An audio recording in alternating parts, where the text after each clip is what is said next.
पिछले कुछ समय से एक तमिल फिल्म जय भीम की हर जगह चर्चा हो रही है। तमिल फिल्मों के सुपरस्टार सूर्या की यह फिल्म न्याय के लिए एक आदिवासी दलित महिला के संघर्ष को दर्शाती है। हालांकि इसमें बाबा साहब अम्बेडकर के जीवन चरित्र के बारे में कुछ भी नहीं बताया, मगर बाबा साहब ने स्वतंत्रता, समता और बंधुता के मूलाधार पर लिखित देश को जो राज्य घटना बहाल की है, उसके प्रति लोगों की जागरूकता कितनी है, लोग हो रहे अत्याचारों पर कानून के द्वारा लगाए प्रतिबंध को कितना जानते हैं, लोग घटना में दिए अपने अधिकारों के प्रति कितने जागरूक हैं, ये बताना है। इस फिल्म में जय भीम शब्द का प्रयोग सीधे तौर पर नहीं किया गया है, बल्कि जय भीम को क्रांति के प्रतीक के तौर पर इस्तेमाल किया गया है। वहीं वरिष्ठ पत्रकार मधु काम्बले को जय भीम शब्द अम्बेडकर आंदोलन में तत्परता का प्रतीक लगता है। मधु काम्बले ने कहा, जय भीम कहना सिर्फ नमस्कार नमस्ते की तरह नहीं है, यह आसान नहीं है, बल्कि इसका मतलब है कि वह अम्बेडकरवादी विचारधारा के करीब है। यह शब्द बताता है कि जहां भी लड़ने की जरूरत होगी मैं लड़ने के लिए तैयार हूँ। महाराष्ट्र में अम्बेडकर आंदोलन के लाखों कार्यकर्ता और अम्बेडकर के साथ भावनात्मक बंधन रखने वाले एक दूसरे से मिलते वक्त जय भीम कहते हैं।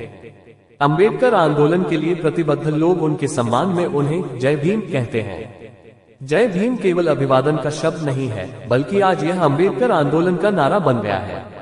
अम्बेडकरवादी आंदोलन के कार्यकर्ता इस शब्द को आंदोलन की संजीवनी कहते हैं। अभिवादन और सम्मान का शब्द कैसे क्रांति का प्रतीक बना, इसका सफर भी दिलचस्प है। यह नारा कैसे उत्पन्न हुआ और कैसे पूरे भारत में फैल गया। उस समय 1938 में मराठवाड़ा में जुल्मी निजामशाही थी। तब बाबा साहब ने निजामों के खिलाफ और सर्वसामान्य जनता के समर्थन में ठोस कदम उठाया, क्योंकि समानता का मूल्य रखने वाले बाबा साहब को सरंजामशाही मंजूर नहीं थी। उनके इन विचारों के कारण निजामों ने उन्हें मराठवाड़ा आकर जनता को संबोधित करने के लिए प्रतिबंध लगाया था। लेकिन उस वक्त कार्यकर्ताओं ने ब्रिटिशों के हद में आने वाले औरंगाबाद जिले के कन्नड़ तालुका के मकरानपुर में अम्बेडकर आंदोलन के कार्यकर्ता भावसाहेब मोरे द्वारा एक बैठक आयोजित की गई थी। देखते ही देखते हजारों कार्यकर्ता निजामों का हुक्म तोड़कर सभा में शामिल हुए।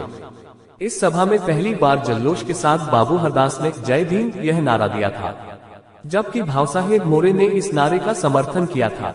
बाबू हरदास ने कमाठी और नागपुर क्षेत्र से कार्यकर्ताओं का एक संगठन बनाया था। उन्होंने इस बल के स्वयंसेवकों को नमस्कार, राम राम या जौहर मायाबाप की जगह जय भीम कहकर एक दूसरे का अभिवादन करने और जवाब देने के लिए कहा था।